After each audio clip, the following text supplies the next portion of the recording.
प्यारे बच्चों, कल तक की क्लास में हम लोगों ने सीखा पी टाइप। तो कल तक की क्लास में हम लोगों ने सीखा कि अर्धचालक चालकता के आधार पे कितने प्रकार के होते हैं, अच्छा पदार्थ और ऊर्जा बैंड क्या है, ठोसों में ऊर्जा बैंड के आधार पे चालक, अचालक और अर्धचालक क्या है। कल की क्लास में हम लोगों ने सीख लिया इस चीज़ को। अब बच्चों, आपको कल की क्लास में होल या क्वार्टर भी एक्सप्लेन कर दिए थे। आज मैं आपको समझाना चाहता हूँ कि अर्धचालक कितने प्रकार के होते हैं और उनकी प्रॉपर्टीज क्या होती है। ध्यान दीजिएगा जरा। अर्धचालक थ्योरेटिकल टॉपिक है, इसलिए घर पे जरूर पढ़ा करिए बेटा। जितना पढ़ा दें उसको पढ़ के आया करिए। अर्धचालक के प्रकार। प्यारे बच्चों, अध्ययन में सरलता हेतु गुणों के आधार पर, स्वभाव के आधार पर हम अर्धचालक को दो तरह से बांट कर पढ़ते हैं। माने अर्धचालक हमारे हिसाब से दो प्रकार के होते हैं, एक शुद्ध अर्धचालक, दूसरे अशुद्ध अर्धचालक। शुद्ध अर्धचालक के और भी नाम हैं। शुद्ध अर्धचालक को हम इंट्रिंसिक अर्धचालक या आंतर अर्धचालक या प्राकृतिक अर्धचालक भी कहते हैं। तो यहाँ पर देखो जरा, अर्धचालक दो प्रकार के हैं, शुद्ध या प्राकृतिक अर्धचालक और दूसरे इसका उल्टा अशुद्ध या बाह्य या मिश्रित अर्धचालक।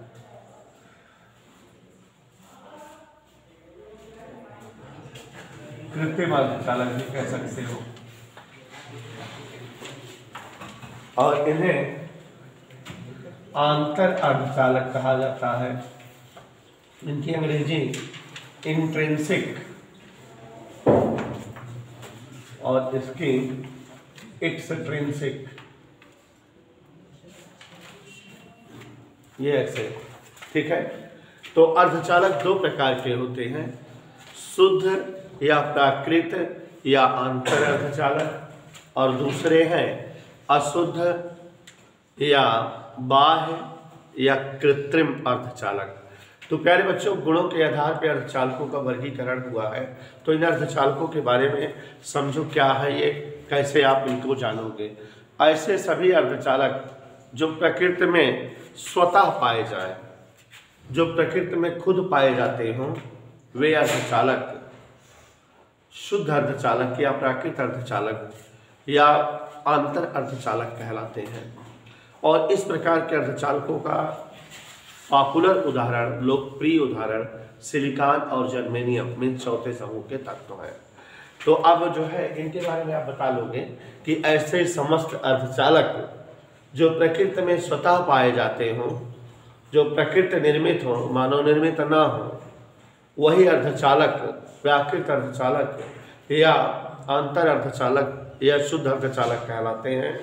ये अर्धचालक जब प्रकृति में पाए जाते हैं तो सामान्य ताप पर नेचुरली ये विद्युत के अचालक होते हैं, लेकिन इनका जब ताप बढ़ा दिया जाए या इनमें कोई अशुद्धि मिला दी जाए तो ये जो है सुचालक की तरह व्यवहार करने लगते हैं। ये ऐसे अर्धचालक होते हैं। 4 स्टेप में परिभाषा बताया बेटा। ऐसे सभी अर्धचालक जो प्रकृति में स्वतः पाए जाए, ऐसे सभी अर्धचालक जो प्रकृति में स्वतः पाए जाए। दूसरा बताया कि ये अर्धचालक जब प्रकृति में पाए जाते हैं तो सामान्य ताप पर विद्युत के अचालक होते हैं, लेकिन ताप बढ़ाए जाने या अशुद्धि कोई मिला दिए जाने पर ये विद्युत के चालक बन जाते हैं, चालकता का गुण दिखाते हैं। और ऐसा उदाहरण इनका लोकप्रिय प्रसिद्ध सिलिकॉन और जर्मेनियम दो उदाहरण है जो कि हमारे इंट्रिंसिक सेमीकंडक्टर या शुद्ध या प्राकृतिक अर्धचालक होते हैं। अब बच्चों, ये ऐसा गुण दिखाते क्यों है तो उसके भी जान लीजिए। प्राकृतिक अर्धचालक या शुद्ध अर्धचालक शुद्ध रूप से चौथे समूह के तत्व होते हैं। सिलिकॉन या जर्मेनियम जो इनका उदाहरण है, ये चौथे समूह के तत्व हैं। और जब चौथे समूह के तत्व ये होते हैं तो आप जानते हो कि चौथे समूह के तत्वों के परमाणुओं के अंतिम कोष में 4 इलेक्ट्रॉन होते हैं। माने हम एकदम शॉर्टकट में बोले कि जो चौथे समूह के तत्व होते हैं वे चतुर्संयोजी इलेक्ट्रॉन रखते हैं। माने उनके संयोजक कक्षा में 4 इलेक्ट्रॉन होते हैं, 4 संयोजी इलेक्ट्रॉन होते हैं, माने संयोजी सेल के इलेक्ट्रॉन, बाह्यतम कक्षा के इलेक्ट्रॉन। और इसलिए ऐसे तत्व के जो ढेर सारे परमाणु होते हैं वो 2-2 परमाणुओं के साथ, माने हर परमाणु अपने परमोर्शी परमाणु के साथ 4-4 इलेक्ट्रॉनों का साझा कर लेता है, माने ये सहसंयोजी बॉन्ड बनाते हैं। तो जो भी सिलिकॉन और जर्मेनियम का उदाहरण दे रहा हूँ, चौथे समूह का तत्व बता रहा हूँ, चूंकि इनके परमाणुओं में 4 संयोजी इलेक्ट्रॉन हैं, इसलिए ये अपने पड़ोसी परमाणुओं से 4-4 इलेक्ट्रॉनों का साझा करके शक्तिशाली टेट्राकोवैलेंट बॉन्ड, चतुर्सहसंयोजक बंध बनाते हैं। और इस दौरान इनमें कोई भी इलेक्ट्रॉन खाली नहीं रहता कि जिसे हम जब इसको विद्युत दें तो वो जो है आवेश वाहक का कार्य करे, चालकता का गुण दिखाए। तो यही वजह है कि नॉर्मल ताप पर इस तरह के जो अर्धचालक हैं वो जो है विद्युत के अचालक होते हैं। तो अचालक होने का मतलब समझ में आ गया। चूंकि इस तरह के अर्धचालकों, जो भी अर्धचालक हैं, इनमें जो है 4 संयोजी इलेक्ट्रॉन होते हैं जो अपने परमाणु के पड़ोसी परमाणु से शक्तिशाली बंध बना करके साझा करके रखते हैं। कोई भी इलेक्ट्रॉन यहाँ रिक्त या खाली नहीं रहता जो कि जो है आवेश वाहक का कार्य करे। और इसलिए जो है ये जब नॉर्मल ताप पर होते हैं तो विद्युत के अचालक होते हैं। अब उसके बाद बच्चों, जब इस तरह के अर्धचालकों को हम उष्मा दें, गर्म करें, हीट करें, तो संभावना होती है कि इनके जो है अणुओं के बीच जो शक्तिशाली सहसंयोजक बंध बना है उसमें 1 बंध या 2 बंध या 3 या सब, मतलब कोई भी बंध टूट जाते हैं। और बंधों को टूटने से मुक्त इलेक्ट्रॉन खाली हो जाते हैं और जो आवेश वाहक का कार्य करेंगे अगर इन्हें विद्युत ऊर्जा दी जाए तो मतलब अब ये चालकता का गुण दिखाने लगते हैं। तो ये समझ में आ गया कि प्राकृतिक अर्धचालक सामान्य ताप पर विद्युत के कुचालक क्यों होते हैं। और यह भी समझ में आ जाना चाहिए कि इस तरह के अर्धचालक ताप बढ़ाए जाने पर चालकता का गुण क्यों दिखाने लगते हैं। तो ये हमारे को समझ में आ गया शुद्ध या अंतर या जो है प्राकृतिक अर्धचालक का। अब एक्सपेंसिव अर्धचालक, देखो बेटा, अगर कोई इस तरह का अर्धचालक हो, माने ये जो प्राकृतिक अर्धचालक है इसमें कोई अशुद्धि मिला दो, क्या मिला दो बेटा? कोई विशेष तत्व की अशुद्धि मिक्स कर दो, यहाँ डोपिंग करना कहते हैं। तो अगर अशुद्धि मिला दो और ये अर्धचालक जो है चालकता का गुण दिखाने लगे तो इस प्रकार के अर्धचालक को हम अशुद्ध या बाह्य या कृत्रिम अर्धचालक कहते हैं। तो जब किसी प्राकृतिक अर्धचालक में अशुद्धि तत्व मिलाए जाने पर यह जो है विद्युत के सुचालक की तरह व्यवहार करने लगता है तो यह अर्धचालक एक्सट्रिंसिक या बाह्य या कृत्रिम अर्धचालक कहलाता है। होता क्या बेटा कि हम जो है प्राकृतिक अर्धचालक में 2 प्रकार की अशुद्धियां मिलाते हैं और 2 प्रकार के अशुद्ध अर्धचालक प्राप्त करते हैं और दोनों प्रकार के अर्धचालक विद्युत के सुचालक की तरह व्यवहार करते हैं। तो तीसरे समूह का तत्व हम कभी कभी अशुद्धि के रूप में मिलाते हैं और कभी कभी 5वें समूह का तत्व, मतलब हम जो है अपने लोकप्रिय अर्धचालक को सिलिकॉन जर्मेनियम में कभी कभी तीसरे समूह का तत्व एल्युमिनियम बोरान जैसे तत्व अशुद्धि के रूप में मिलाते हैं और जो है नया अर्धचालक प्राप्त करते हैं। और कभी कभी हम जो है 5वें समूह का तत्व फास्फोरस, स्ट्रांसियम वगैरह मिलाते हैं और जो है अशुद्ध अर्धचालक प्राप्त करते हैं। तो इस प्रकार जो है अशुद्ध अर्धचालक जो अलग अलग अशुद्धि को मिलाए जाने के कारण बनते हैं, अलग अलग प्रकार के होते हैं। अशुद्ध अर्धचालक बच्चों अशुद्धि के अकॉर्डिंग 2 प्रकार के होते हैं। पी टाइप अर्धचालक और एन टाइप अर्धचालक। पी टाइप अर्धचालक क्या है और एन टाइप अर्धचालक क्या है, जानिए जरा। पी टाइप अर्धचालक और एन टाइप अर्धचालक और इनकी जो है कार्यप्रणाली भी जान लीजिए। अगर किसी शुद्ध अर्धचालक मतलब चौथे समूह का तत्व जो है, इस अर्धचालक में तीसरे समूह का तत्व हम अशुद्धि के रूप में मिलाएं तो हमारा जो ओरिजिनल अर्धचालक है उसके सभी परमाणु के बाह्यतम कक्षा में कई इलेक्ट्रॉन है, 4 संयोजी इलेक्ट्रॉन है, और जो हम अशुद्धि वाला तत्व मिला रहे हैं उसके परमाणुओं में कितना जो है संयोजी इलेक्ट्रॉन है, 3। तो जब हम इनको मिक्स करते हैं तो शुद्ध अर्धचालक और अशुद्धि वाले तत्व के जो है परमाणुओं में साझा होता है, लेकिन अशुद्धि वाले तत्व के परमाणु में केवल 3 इलेक्ट्रॉन है, तो ये अर्धचालक के 3 इलेक्ट्रॉनों से साझा कर लेता है। अर्धचालक का चौथा इलेक्ट्रॉन बचा रह गया साझा के लिए, माने इसको साझा कर सकने के लिए 1 इलेक्ट्रॉन की कमी बरकरार हो गई। और इलेक्ट्रॉन की कमी यहाँ इस चैप्टर में हमने एक नए शब्द से नवाजा है, होल या कोटर। तो मतलब यहाँ होल या कोटर की रिक्वायरमेंट बन गई, होल या कोटर बन गया।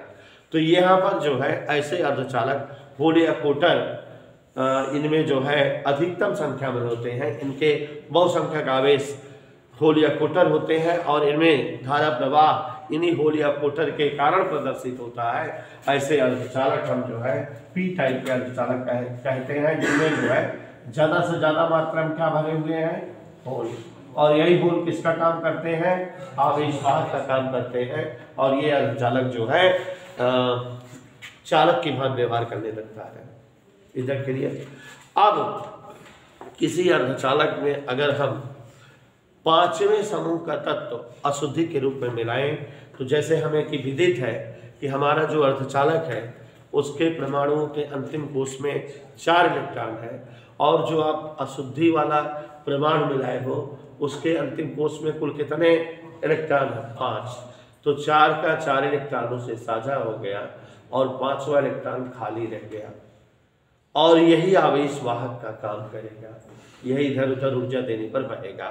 तो जब किसी अर्धचालक में, शुद्ध अर्धचालक में 5वें समूह का तत्व अशुद्धि के रूप में मिलाते हैं तो वहाँ अशुद्धि वाला इलेक्ट्रॉन आवेश वाहक का काम करता है, चालकता का गुण इस इलेक्ट्रॉन के कारण प्रदर्शित होता है।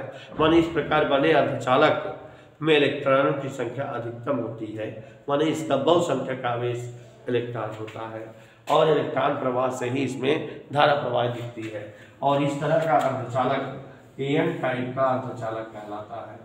तो यहाँ बच्चों एक बात क्लियर हो गई आपके सामने कि अब आपको 1 2 3 तरह के अर्धचालक समझ में आ गए। शुद्ध अर्धचालक, पी टाइप अर्धचालक, एन टाइप अर्धचालक। तो अनमोल बेटा, पी टाइप अर्धचालक क्या है? जब किसी शुद्ध अर्धचालक में तीसरे समूह का तत्व अशुद्धि के रूप में मिलाया जाए तो पी टाइप का अर्धचालक होता है। और पी टाइप के अर्धचालक होल या कोटर के प्रवाह से धारा प्रवाह दिखाते हैं, इनके बहुसंख्यक आवेश होल या कोटर होते हैं। और एन टाइप का अर्धचालक क्या है? जब किसी शुद्ध अर्धचालक में 5वें समूह का तत्व अशुद्धि के रूप में मिलाया जाता है तो ये अर्धचालक जो है एन टाइप के अर्धचालक बनते हैं, जो चालकता का गुण प्रदर्शित करते हैं, और इनमें बहुसंख्यक आवेश इलेक्ट्रॉन होते हैं। इधर क्लियर? हाँ, यहाँ देखो बेटा, पीएन जंक्शन जब जो है पी टाइप के अर्धचालक और एन टाइप के अर्धचालक को इस प्रकार संयोजित किया जाए, ध्यान सुनना, अब से पी टाइप के अर्धचालक और एन टाइप के अर्धचालक को इस प्रकार संयोजित किया जाए कि पी टाइप के होल एन क्षेत्र की ओर और एन टाइप के इलेक्ट्रॉन पी क्षेत्र की ओर गति कर सके, आ जा सके। तो इस प्रकार के जो है कॉम्बिनेशन या संयोजन को पीएन जंक्शन या पीएन संधि कहा जाता है। ज़्यादातर हम संधि जंक्शन ही कहते हैं, अंग्रेजी वर्ड इस्तेमाल करते हैं ना, तो चाहे पीएन संधि कहो चाहे पीएन जंक्शन। तो एक बात खुद से फिर से बता दे रहे हैं बेटा कि यदि पी टाइप के अर्धचालक और एन टाइप के अर्धचालक को इस प्रकार संयोजित किया जाए कि पी क्षेत्र के होल एन क्षेत्र की ओर जा सकें आसानी से और एन क्षेत्र की होल पी क्षेत्र की ओर आ सके आसानी से। तो इस प्रकार के जो है कॉम्बिनेशन को, संधि को, संयोजन को पीएन जंक्शन कहा जाता है। यहाँ पर एक खास बात भी है कि देखो जरा, ये कौन सा जो है अर्धचालक है बेटा? P type. और इसके साथ कौन सा अर्धचालक जोड़ रहे हैं? N type. कैसे जानेंगे पी टाइप एन टाइप है? ये होल इसमें बना दिए। अब ये पी टाइप हो गया और इसमें इलेक्ट्रॉन बना दिए, ये एन टाइप हो गया। अब बेटा हमने कहा कि होल जो है आ सके किधर? और यहाँ जहाँ संधितल होता है, जॉइंट लेयर, वो बहुत पतली होती है, तो यहाँ सब होल आके इकट्ठे हो जाते हैं ऐसे, और इस साइड क्या इकट्ठा हो जाते हैं? ये पार करके इधर आएंगे, पार करके इधर आएंगे।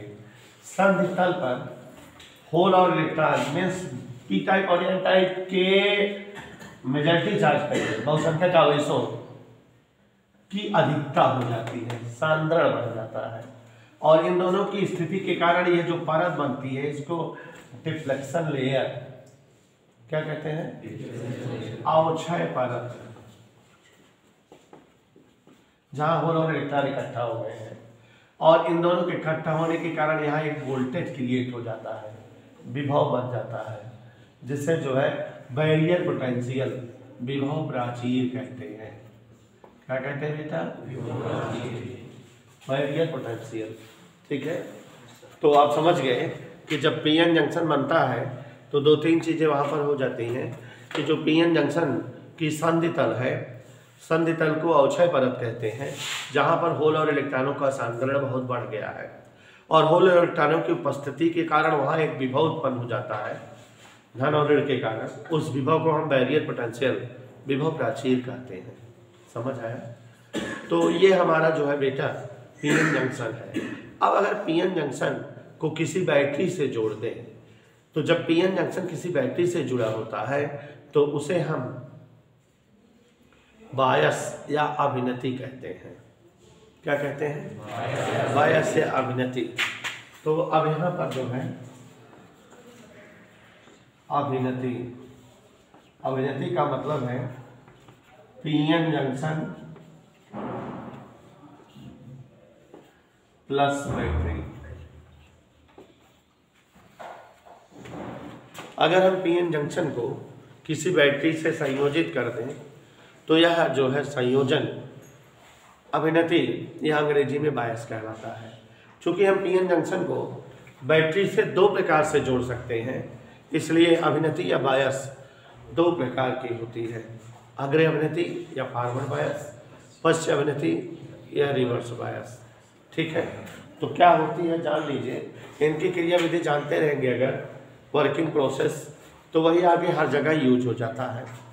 तो देखिए जरा, चूंकि अभिनति कै प्रकार की होती है बेटा? दो। तो दोनों का जो है डिटेल डिस्क्रिप्शन।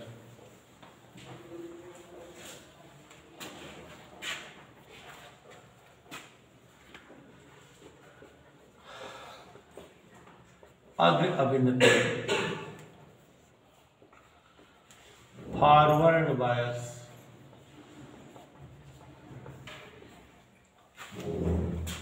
ठीक है। तो यहां देखिए जरा, एक पीएन जंक्शन बना रहे हैं। क्या बना रहे हैं बच्चों? इसमें होल्स है,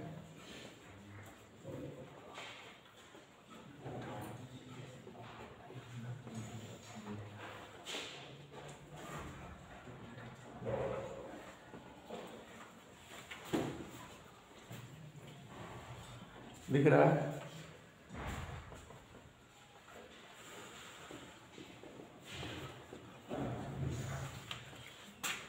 सभी को दिखाई दे रहा है? पी टाइप और कहीं कोई सुविधा? तो यहाँ आपके सामने बेटा पी टाइप और एन टाइप के कॉम्बिनेशन से पीएन संधि बनी हुई है और विभव प्राचीर या अवक्षय परत वगैरह आप बना सकते हो। अगर हम किसी पीएन जंक्शन को बैटरी से इस प्रकार जोड़े कि पी टाइप का अर्धचालक बैटरी के धन ध्रुव से और एन टाइप का अर्धचालक बैटरी के ऋण ध्रुव से जुड़ा हो तो यह अभिनति अग्र अभिनति कहलाती है।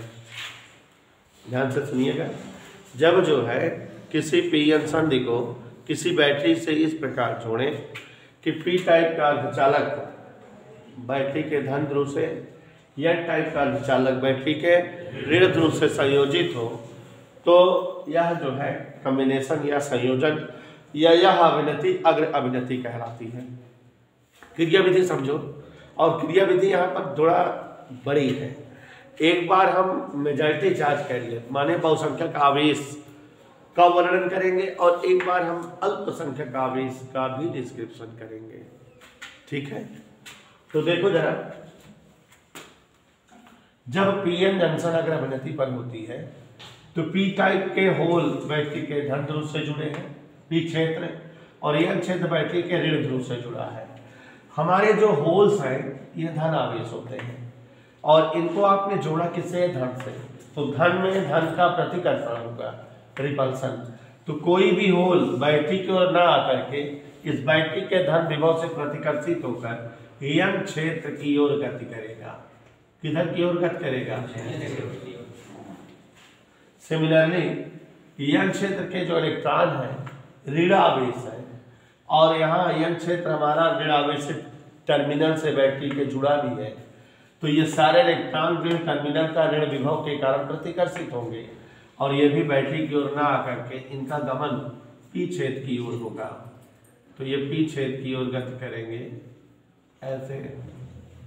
तो यहाँ इस प्रकार स्पष्ट है कि बहुसंख्यक आवेशों का प्रवाह जब जो है पीएन संधि अग्र अभिनति पर होती है तो संधि तल की ओर होता है। पी वाले एन की ओर आते हैं और एन वाले बहुसंख्यक आवेश पी की ओर आते हैं और यहाँ आवेश प्रवाहित हो रहा है हमारे पीएन जंक्शन में। इसलिए इस कंडीशन में पीएन जंक्शन या पीएन संधि सुचालक की भांति व्यवहार करती है, इसमें धारा प्रवाह प्रदर्शित होता है।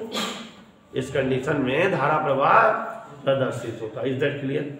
तो यह बहुसंख्यक आवेशों के प्रवाह के कारण साबित हो गया कि पीएन जंक्शन जब अग्र अभिनति पर होती है तो विद्युत की सुचालक होती है। क्लियर हो गया कि नहीं?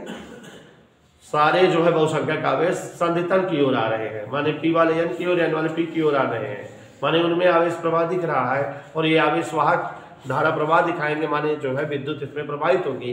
मतलब जब पीएन संधि अग्र अभिनति पर होती है तो ये विद्युत की सुचालक होती है।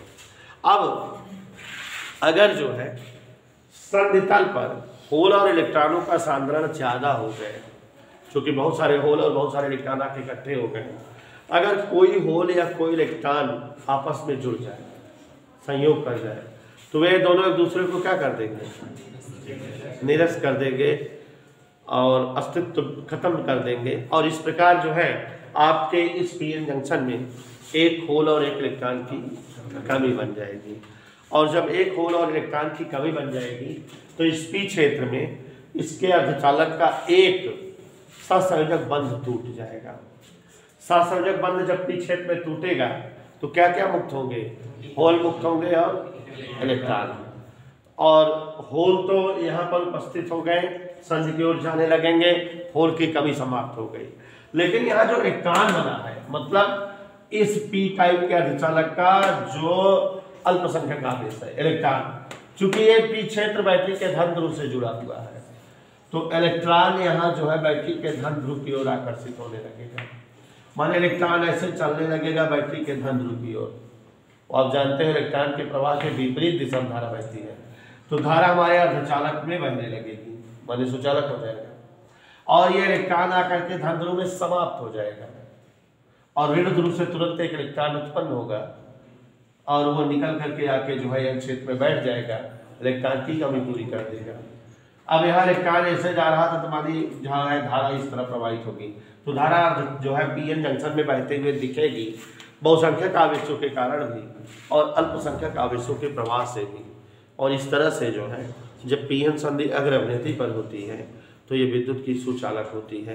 ये क्लियर पता हो गया, इधर क्लियर।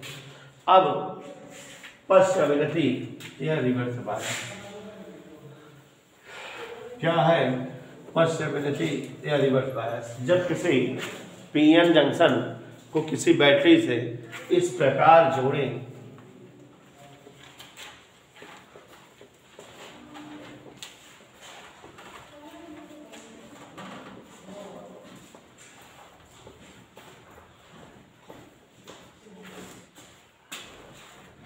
जब किसी पीएन जंक्शन को किसी बैटरी से इस प्रकार जोड़ें कि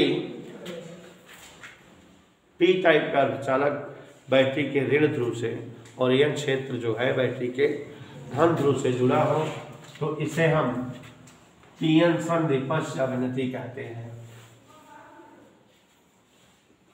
ये होल्स है, इलेक्ट्रॉन है।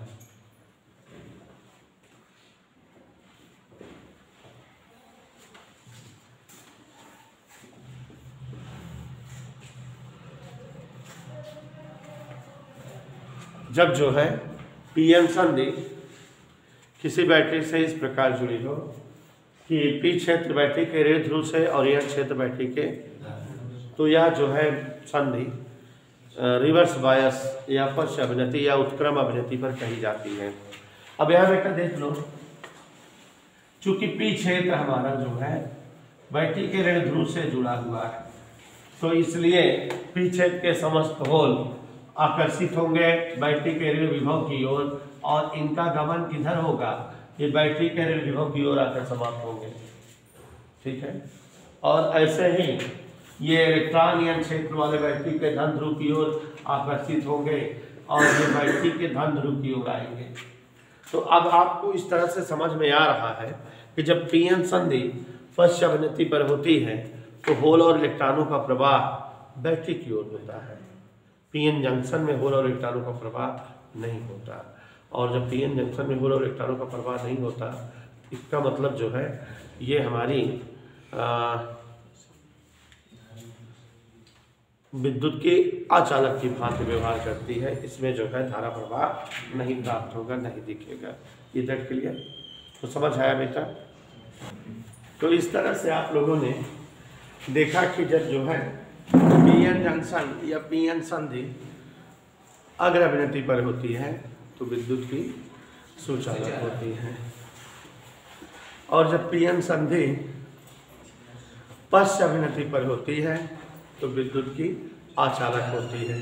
मतलब जब पीएन संधि अग्र अभिनति पर होती है तभी वो धारा प्रवाह प्रदर्शित करती है, और जब पीएन संधि पश्च अभिनति पर होती है तो उसमें धारा प्रवाह नहीं दिखता।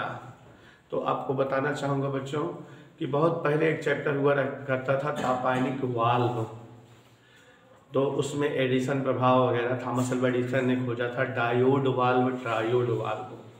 तो डायोड वाल्व के बारे में जान लो, एक विशेषता है। जैसे बेटा कोई पाइप है, ऐसे कोई पाइप, तो पाइप में एक तरफ जल डालो दूसरी तरफ निकलेगा, और दूसरी तरफ से जल या द्रव डालो तो, लेकिन अगर कोई पाइप ऐसी हो कि जिसमें एक ही तरफ प्रवाह हो, दूसरी तरफ ना हो, जैसे आप जो है पेट्रोल भराने जाते हो तो जो है उसमें मशीन से पेट्रोल गाड़ी की ओर ही आता है, आपकी गाड़ी का पेट्रोल मशीन में नहीं जाता है, तो प्रवाह एक ही दिशा में होता है ना। तो जब कभी कहीं जो है प्रवाह एक ही दिशा में संभव हो तो वह व्यवस्था वाल्व कहलाती है। क्या कहलाती है? वाल्व। और जब जो है उसमें दो इलेक्ट्रोड हो, डाई इलेक्ट्रोड, डबल इलेक्ट्रोड वाला वाल्व डायोड वाल्व कहते हैं। तो डायोड वाल्व मतलब एक ऐसा उपकरण जिसमें दो इलेक्ट्रोड हो और जिसमें धारा प्रवाह केवल एक ही दिशा में हो, तो उसे ही हम डायोड और वाल्व, डायोड वाल्व कहते हैं। तो हमारा जो पीएन जंक्शन है, पीएन जंक्शन में भी दो इलेक्ट्रोड हैं, पी टाइप का इलेक्ट्रोड और एन टाइप का, तो माने ये भी डायोड हुआ। और जब पीएन जंक्शन अग्र अभिनति पर होता है तभी धारा प्रवाह दिखाता है, और जब ये पश्च अभिनति पर होता है तो धारा प्रवाह नहीं दिखाता। मतलब ये वाल्व भी हुआ, धारा इसमें भी एक ही दिशा में बहती है। तो हम कह सकते हैं कि पीएन जंक्शन या पीएन संधि डायोड वाल्व की तरह व्यवहार करता है, इसलिए इसे पीएन संधि डायोड कहा जाता है। और डायोड का प्रयोग जिन जिन कामों में होता था उन कामों में ये लेटेस्ट उपकरण पीएन संधि डायोड का यूज होने लगा। तो पीएन संधि डायोड के कई प्रयोग हैं। पीएन संधि डायोड का उपयोग दिष्टकरण करने में, रेक्टिफिकेशन करने में, पीएन संधि डायोड का उपयोग एलईडी बनाने में, पीएन संधि डायोड का उपयोग फोटो डायोड के रूप में, सोलर सेल बनाने में, पीएन संधि डायोड का उपयोग जेनर डायोड में, पीएन संधि डायोड का उपयोग ट्रांजिस्टर बनाने में होता है। तो आप समझ रहे हैं कि थोड़ा सा जो है